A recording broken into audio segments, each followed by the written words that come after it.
Intercom இருக்கு, பாட்டு கேட்டுட்டுலாம் நம்ம தாராளமா ஓட்டலாம். பட் என்னன்னே தெரியலைங்க, பாட்டு கேட்டு ஓட்டணும்னு அந்த இன்ட்ரெஸ்டே வர மாட்டேங்குது. ரைடை கான்சென்ட்ரேட் பண்ணணும், அப்படியே இதுலயே நம்ம ஐக்கியம் ஆயிடுறோமா. இந்த எக்ஸாஸ்ட் நோட்டு, இந்த ஒரு நல்ல ஒரு க்ரூசிங் ஸ்பீடு, இந்த ரோடு அப்படின்னு சொல்லிட்டு வரும்போது அந்த பாட்டு கேட்கணுங்கிற மைண்ட் செட் வர மாட்டேங்குது பெருசா.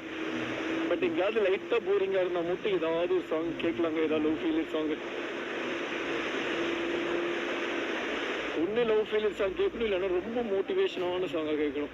டிடிஎஃப் நம்ம ப்ரீவியஸ் vlog பார்த்தவங்களுக்கு தெரியும். ஸோ வந்து நம்ம ஒரு 1500 பக்கம் ஏமாந்துருப்போம். அது யாருனாலே வந்து நம்ம ரூம் பாய் அண்ணானால தாங்க. ஸோ வந்து பரவாயில்லைங்க, அதெல்லாம் முடிஞ்சு போச்சு. பட் அவர் எனக்கு ரொம்ப பிடிச்சி போச்சுங்க. எதனால பிடிச்சி போச்சு தெரியுமா? அவர் வார்த்தைக்கு அண்ணா அண்ணா அப்படின்னு சொல்லிட்டே இருப்பாருங்க. எனக்கு ரொம்ப பிடிச்சிருந்துச்சு. அண்ணா ஐயா அண்ணா அப்படின்னா இப்படின்னா அப்படிம்பாங்க. அந்த அண்ணாங்கிற விதமே ரொம்ப டோட்டலா டிஃப்ரெண்டா இருக்கும். எனக்கு தெரியல, தெலுங்குலயும் அண்ணான்னு தான் கூப்பிடுவாங்களா இல்ல வேற ஏதாவது சொல்லி கூப்பிடுவாங்களான்னு தெரியல. பட் அவரு நமக்காக அண்ணான்னு கூப்பிட்டாரா இல்ல அவர் லாங்குவேஜே அண்ணா தானா அப்படின்னு தெரியல. பட் செம்மையா கூப்பிட்டாருங்க. அண்ணா அண்ணா அண்ணா விடுனா அண்ணா அப்படின்னாரு. அப்படியே ஒரு அந்த பாசத்தோட ஒரு அண்ணா அப்படின்னு சொல்லி ப்ரொனவுன்ஸ் பண்ணுவாங்கல்ல, அந்த மாதிரி டாட்டா காட்டுறாங்கங்க.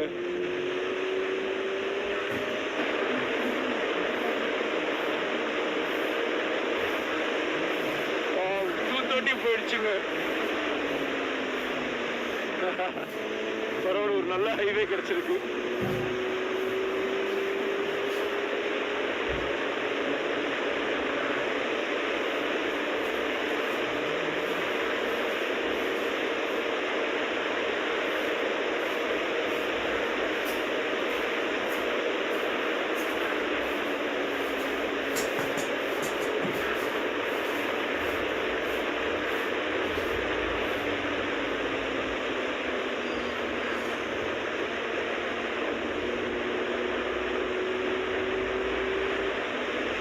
ஹெல்மெட் அப்படியே தள்ளுதுங்க, அப்படியே ரொம்ப தள்ளுது. எப்பா உன்ன சொல்லலப்பா, நான் நம்ம டிடிஎஃப் கிட்ட பேசிட்டு இருக்கேன்ப்பா. புரியல எல்லாரும் நல்லா இருக்காங்களான்னு கேக்குறதா? என் டிடிஎஃப் எப்பவுமே நல்லா இருப்பாங்கடா. நான் என் டிடிஎஃப் எப்பவுமே சூப்பரா வச்சுப்பேன். எங்கடா சவுண்டே காணும்? போயிடு, நான் ஓவர்டேக் பண்ணி போயிடு. என் கண் பார்வையிலேயே தான் மௌனி இருக்கணும். நம்ம ஹைதராபாத்துக்கு இன்னும் 80 கிலோமீட்டர்ஸ் தாங்க இருக்கு. அண்ட் நம்ம நாக்பூருக்கு எவ்வளவு கிலோமீட்டர்ஸ் இருக்குன்னா ஜஸ்ட் 581 கிலோமீட்டர்ஸ் தான் இருக்கு. அப்பா எவ்வளோ பெரிய மலை! இது எக்ஸ்பெக்டே பண்ணலைங்க, இப்படி ஒரு மலை இந்த சைடு இருக்குன்னு சொல்லி. எப்படின்னா ஒரு லிஃப்ட் போச்சு, நம்ம பாட்டு லிஃப்ட் எடுத்து அப்படியே மேலே ஏறிட்டு வரவே அப்படி ஒரு அழகான ஒரு மலை. வாவ், அப்படியே கல்லுக்கல்லா பார்க்கவே பயங்கரமா இருக்குங்க. ஹைதராபாத்ல இருந்து 250 கிலோமீட்டர்ஸ் தள்ளி தான் நம்ம ரூம் எடுத்திருந்தோம். இப்போ வரைக்கும் ரைட் ஸ்டார்ட் பண்ணதுலேருந்து 126 கிலோமீட்டர்ஸ் ஓட்டிட்டு வந்திருக்கோம். 113 வச்சுக்கோங்க. 87 88 கிலோமீட்டர்ஸ்ன்னு பார்த்தோம், இவர் 18 வச்சுக்கோங்க. அப்படி பார்த்தா 210 கிலோமீட்டர்ஸ் 220 கிலோமீட்டர்ஸ் கரெக்டு தாங்க. எல்லாமே தோராயமா அப்படின்னு வச்சுக்கோங்க. டிடிஎஃப் அதுதான் கரெக்டா இருக்கும். என் மனசுக்குள்ள என்ன ஓடிட்டு இருக்குன்னா, லடாக் போயிடலாமானே ஓடிட்டு இருக்குங்க. இவ்வளவு தூரம் வந்துட்டோம், சரி லடாக்கு போயிட்டு வந்துடலாமே தான் ஓடுது.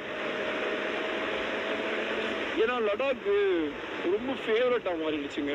லடாக்ல வந்து பனி இருக்கும், ஸோ வந்து ரொம்ப டிஃப்ரெண்டான பிளேஸ் அப்படி இப்படிங்கிறதெல்லாம் ஒரு ரீசன் நமக்கு பிடிக்கிறதுக்கு.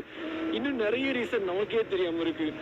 எக்ஸாம்பிளுக்கு வந்து பார்த்தீங்கன்னா நம்மள மாதிரி நிறைய டிராவலர்ஸை பார்க்கலாம், நம்மள மாதிரி மைண்ட் செட் இருக்கிற பைக்கர்ஸை பார்க்கலாம். ஸோ வந்து நிறைய இருக்குங்க. அப்படியே வண்டி ஓட்ட தம்ப காமிச்சுக்கிட்டே இருப்பாங்க எல்லாரும். ஸோ வந்து மேபி சில ரைடர்ஸ் மட்டும் காமிக்காம இருப்பாங்க, பட் மேக்ஸிமம் ஆஃப் ரைடர்ஸ் தம்பப் காட்டுவாங்க. ஸோ அதெல்லாம் ஒரு தனி ஃபீலுங்க. ஆனால் லடாக்கு எல்லா ரைடும் போயிட்டு வந்துட்டோம்னா வண்டி வந்து நிறைய அடி வாங்கிடும். கொஞ்சம் வேலை இருக்கும், ரொம்ப வேலை இல்லை, லைட்டான வேலை இருக்குங்க, அவ்வளோதான். இவ்வளோ நேரம் வைசரை க்ளோஸ் பண்ணி தாங்க ஓட்டிட்டு வந்துட்டு இருந்தோம். ஸோ வந்து திடீர்னு வந்து பார்த்தீங்கன்னா ஒரு இடத்துல வைசரை ஓப்பன் பண்ணலாமேன்னு வைசரை ஓப்பன் பண்ணி பார்த்தா வெளியே அனல் அடிக்குதுங்க. காற்று வந்து அப்படியே கொதிக்க அடிக்குது. அண்ட் வந்து வெயிலும் வந்து பார்த்தீங்கன்னா சூப்பராக அடிக்குது. பட் எனக்கு இத்தனை தெரியலைங்க. பட் வேர்க்குது உள்ள, அது எனக்கு ஃபீல் ஆச்சு. ஸோ வந்து நான் கூட வந்து பார்த்தீங்கன்னா மத்தியான டைமில் ரைட் பண்ணிட்டு இருக்கோம்ல, ஸோ வந்து அதனால தான் வேர்க்குதுன்னு நினச்சிட்டு இருந்தேன். ஆனால் இந்த அளவுக்கு அனல் அடிக்கும்னு நினச்சி கூட பார்க்கலைங்க. ஆனால் எனக்கு தெரியவே மாட்டேங்குதுங்க. வைசர் மேபி இந்த வைசர் போட்டதுனால பெருசாக சூடு உள்ளே இறங்கலையோ அப்படின்னு தோணுது. நான் வந்து ப்ளூ கலர் வைசர் தாங்க ஒன்று போட்டிருக்கேன். ஸோ வந்து இது வந்து பார்த்தீங்கன்னா ஒரு சன்கிளாஸ் மாதிரி இருக்கும். ஸோ வந்து அதனால கூட மேபி கொஞ்சம் கூலிங்காக இருக்கலாம்னு நினைக்கிறேன். செம்மையாக போயிட்டுருக்குங்க ரைடு. வேற மாதிரி நேபாள பூந்து விளையாட போகிறோங்க நம்ம. இழுத்து ஓட்டாத வாசா, இழுத்து ஓட்டாத. ரோட்டில் எப்போ வேணால் உள்ளே பூந்துருவாங்கங்க. அதனால நான் பார்த்து தான் ஓட்டிகிட்டு இருக்கேன். எவ்வளோ ஹை ஸ்பீடில் போனாலும் சேஃபாக தான் இருப்பேன். டிடிஎஃப் வந்து கவலைப்படாதீங்க.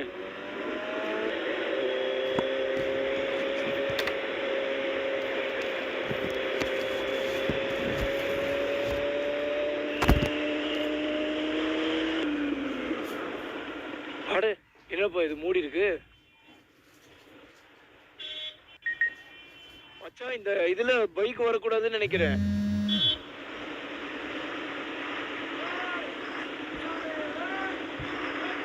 Two wheeler no. ஏய் நினைச்சேன்டா. ஆமா பைக்ல இங்க அலோட் இல்ல. ஒன்லி ஹெவி வெஹிக்கிள்ஸ் பையா, நோ டூ வீலர்ஸா?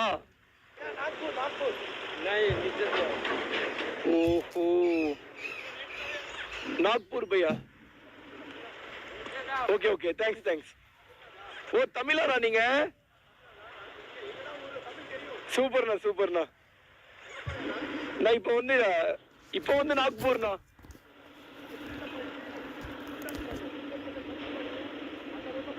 ஓகேண்ணா, ரொம்ப நன்றிண்ணா. அது வேற எதுவும் இல்லைங்க. ஸோ வந்து நம்ம கூகுள் மேப்பில் கார்னு போட்டோம்னா எந்த ஒரு ஷார்ட்கட்லேயும் கூப்பிட்டு போயிடாது. அது பாட்டுக்கு நேராக நம்மளை கூப்பிட்டு போகும். டிடிஎஃப் இருங்கப்பா, கரும்பு ஜூஸை குடிச்சிட்டு கண்டினியூ பண்ணுறேங்க. அடிக்கிற வெயிலுக்கு அப்போ தான் ஜம்முன்னு இருக்கும்.